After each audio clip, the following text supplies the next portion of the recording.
กุหลาบแดงกำลังกำลังบานที่อาย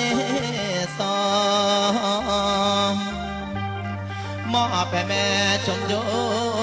งดำรงความรักไว้อย่าไล่ลางบัดหาเช่าพี่ขอฝากให้เจ้า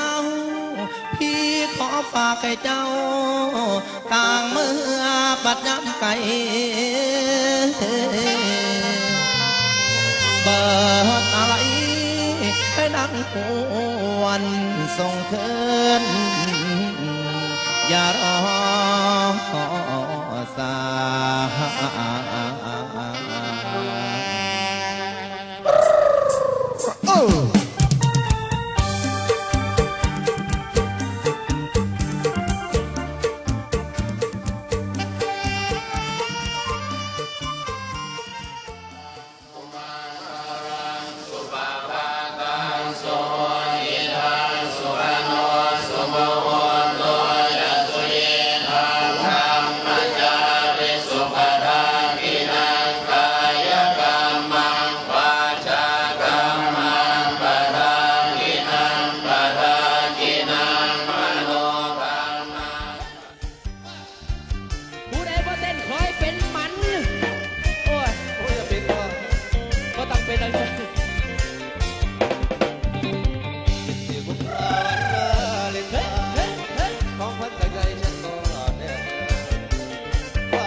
เดินที่หลังห้องพี่สบาย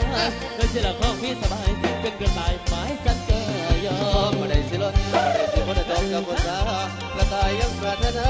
กระต่ายยังปรารถนาวันไหนจันทร์ข้าจะลงพื้น